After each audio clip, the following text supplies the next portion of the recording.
yang potong sedikit, untuk Anggoasa ini kita mulainya dari ongkarnya atau kita harus belajar dari sisi mana dulu sehingga kita tuh dapat misalnya ada garisnya ini, oh seperti inilah Anggoasa benang merah. Jadi pembelajaran dalam mencapai titik ongkara ngadat atau yang bisa dikatakan ongkara ngadat ini memiliki banyak versi, karena pemain spiritual entah itu penguwo, entah itu penengan sama-sama memainkan yang namanya ongkara. Penengan mungkin dia lebih bermain di ongkara ngadat, tetapi penguwo dia lebih bermain di ongkara sultan.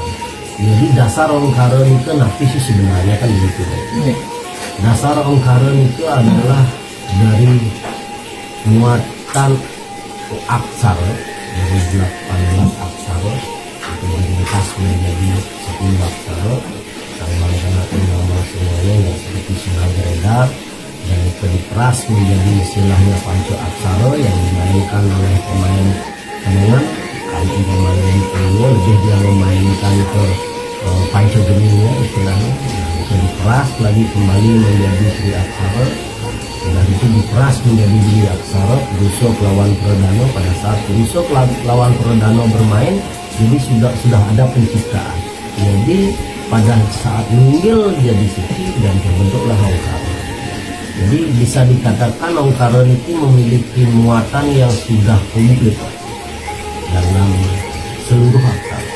Jadi pada saat memainkan spiritual ongkara, secara otomatis sudah memainkan seluruh unsur aksara, seluruh unsur alam semesta. Tinggal bagaimana cara merasakan, mengolah dengan tidak memiliki sebuah tendensi dalam praktik. Kenapa dikatakan yang masuk? Kata Angel, masuk adalah suatu pengolahan istilahnya, suatu penciptaan, suatu apapun itu. Jadi Anggoasa bisa dikatakan mengolah diri sendiri menjadi sebuah wadah untuk menciptakan sesuatu tanpa ada tendensi dari siapa. Jadi lebih domainnya adalah mengolah tubuh ini, melakukan sesuatu, menciptakan sesuatu, dan menikmati sesuatu itu secara ikhlas dan memiliki rasa syukur yang meningkat. Jadi banyak pemain-pemain spiritual, pemain-pemain daripada olah energi yang terkadang sulit dalam sebuah pencapaian, karena di dalam semua permainan spiritual pasti ada hal yang disembunyikan, disamarkan oleh pendahulu-pendahulu. Yang ambilkan contoh kecil saja, dalam artian begini. Pada saat orang memainkan yang namanya kandopat, dalam permainan kandopat itu yang dimasukkan itu adalah Anggopati, Merajapati, Banaspati, Banaspati Raja.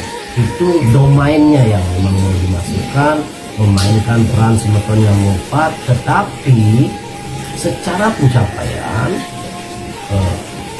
bisa dikatakan margin errornya sangat besar.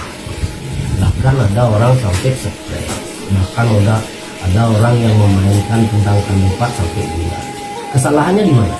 Pada saat alam memproses tubuh manusia secara alamiah, Anggopati, Merajapati, Banaspati, Banaspati Raja sudah dikeluarkan berupa Ardari. Di sana peran Anggopati, Merajapati, Banaspati, Banaspati Raja sudah selesai. Ya. Tetapi dalam olah kandopat, nah itu disamarkan oleh pendahulu-pendahulu kita, dibuatkan sebuah ritme bahwa memasukkan hal tersebut, padahal secara frekuensi sudah ada semeton yang mau yang masih melekat di dalam tubuh. Dia bukan lagi bernama Anggopati, Merajapati, Banaspati, Banaspati Raja. Nah, lebih bermain, tapi lah ini.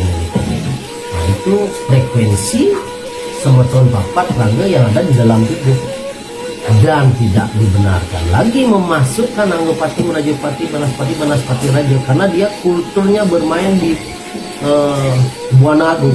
Nah, sedangkan kita memiliki yang di Buana Alit dengan tipikal yang sudah memang melekat terlahir dia sudah ada, mati pun suatu saat kita bawa.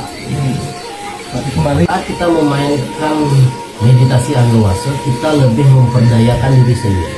Nah, setelah tubuh ini memiliki sebuah, pada dasarnya manusia sudah memiliki energi, tetapi bagaimana bisa menemukan energi itu? Bagaimana bentuk energi di dalam tubuh? Nah, setelah kita sadar dengan diri kita, baru kita mensinkronisasikan dengan Buana Agung, menyamakan frekuensi dengan Buana Agung, menyatukan frekuensi tersebut dengan Buana Agung untuk sebuah pencapaian. Jadi bisa dikatakan memohon restu lah. Karena pada saat alam semesta ini kita masukkan ke dalam diri, tubuh tidak bakalan kuat untuk menampung. Tetapi mensinkronisasikan apa yang ada di dalam diri dengan apa yang ada di dalam Buana Agung agar menjadi satu dan menimbulkan sebuah pencapaian.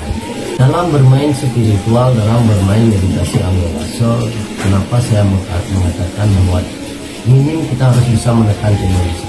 Dalam artian dalam bermain spiritual, dalam bermain meditasi, minim kita mencari di kedalaman jiwa kita.